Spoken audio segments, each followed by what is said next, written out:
लोहिया स्वच्छ अभियान के तहत फेज 2 में जो बहाली किया गया है वार्ड स्तरीय वार्ड कर्मी और पंचायत स्तरीय स्वच्छता कर्मी एवं जीपीआर लेवल कर्मी का, और जो कि पंचायत लेवल पे आपका हो गया स्वच्छता पर्यवेक्षक, उनका जो नियुक्ति किया गया है ग्रामीण विकास विभाग के द्वारा, उसमें स्पष्ट नजर आ रहा है सरकार का जो मंशा है उस पे, जो कि सरकार को अगर लगने लगा है सो देखिए हम पूरे बिहार में जैसा चाहेंगे वैसा ही करेंगे, तो सरकार का भ्रम है, क्योंकि जनता से बढ़कर ना तो सरकार हुआ है और ना तो कोई देश का नेता हुआ है। इसीलिए मैं अभी श्रवण कुमार मंत्री जी से आग्रह करना चाहता हूं कि जो आप अभी मार्च के महीने में सदन जो चालू हुआ है, इसमें आपके विपक्ष सब जो आवाज उठा रहे हैं स्वच्छता कर्मी का और स्वच्छता पर्यवेक्षक का, और उस पे जो आपको मिर्ची लग रहा है बार बार, सो आप इस विषय पे काहे के लिए चर्चा उठा रहे हैं? तो आप ही एक बोली से कहते हैं सो हमारा कर्मी है, हमने इनको नियुक्ति किया, और जब आप नियुक्ति किए हैं तो उसका दुख सुख का भी जिम्मेवारी तो आपको ही लेना पड़ेगा ना। लेकिन आप इस जिम्मेवारी से हट रहे हैं।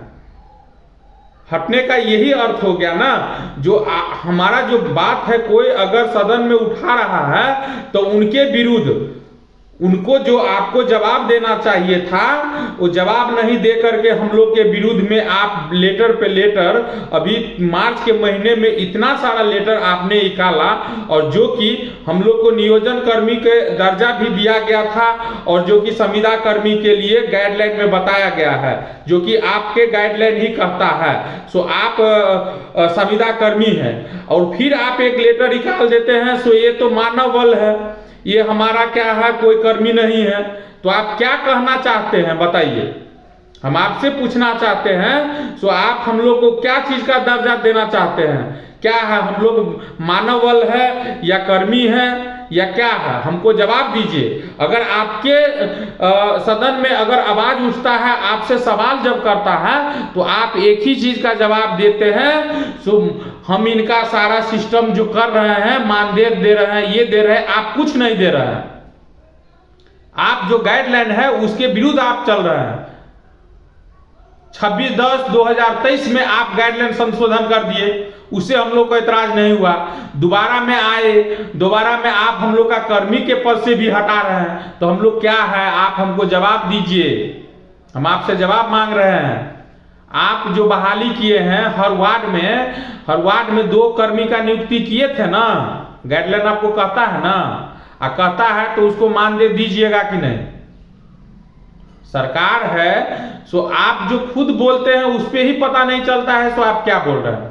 और लेटर पे लेटर बार बार आप लोग निकाल रहे हैं, इससे हम लोग को क्या मनसा है बताइए? हम लोग तो यही जानते हैं। सो आप कहते हैं सो हमारा आप कर्मी हैं, और एक तरफ है सो हम लोग का दुख सुख में एक बार भी साथ नहीं देते हैं ना, तो हम लोग का क्या बोला, जो समस्या है हम लोग का मतलब सुना जाता है, आपके द्वारा लेटर निकाला जाता है, लेकिन जो कि जिला में लागू ही नहीं होता।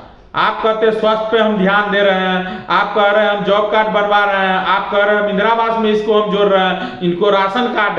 बताइए ये कर्मी का है, ये तो अगर हम कर्मी नहीं भी रहते तब भी आप हमको इस लाभ से वंचित नहीं कर सकते हैं, क्योंकि हम है ना सर गरीब है। अगर अमीर रहते तो आपके जो विभाग है, जो कचरा विभाग है, उसमें हम लोग कभी भी नहीं जाते, बेरोजगार है इसलिए हम लोग जा रहे हैं। अब जानते हैं, आप कहते हैं तो उसको क्या चीज का कमी है बताइए? आप जानते हैं एक वार्ड कर्मी का, वार्ड जो कचरा उठाव करता है रिक्शा चालक, उसका मानदेय आप 1500 से 3000 रुपया रखे हुए हैं। आप जानते हैं 1500 से 3000 में उसका परिवार का मतलब किस तरीके से गुजारा होता है? आप जानते हैं महीने में आप 3000 दे रहे हैं, 1500 से 3000 में क्या खाएगा और क्या बचाएगा और क्या शिक्षा विभाग को देगा? एक बच्चे का पढ़ाने के लिए 4 से 5000 रुपया मंथली खर्च होता है, जब हम लोग की नॉर्मल पढ़ाई पढ़वाते हैं तो आप बताइए वो पैसा कहाँ से आएगा? अब पूरे दिन आप हमसे काम करवाते हैं, श्रवण कुमार जी, हम लोग के विशेष ध्यान दीजिए। आपका जो हम लोग का नियुक्ति जो करवाए हैं उस पे ऐसा नहीं है सो आप नियुक्ति करवा लिए, हम लोग बेरोजगार थे और उस तरीके उससे भी मतलब पहले तो किसी न किसी तरीके से हम लोग 2 रुपया कमाने का काम कर रहे थे, लेकिन इसके बाद जब आपके विभाग में हम काम कर रहे हैं तो हम दूसरा विभाग में जाएंगे तो आपका जो कर्मी है, अधिकारी है, वो हमको छोड़ेगा, कहेगा तुमको पूरे दिन का पैसा हम देते हैं। तो आप कितना हमको पैसा देते हैं सो बताइए।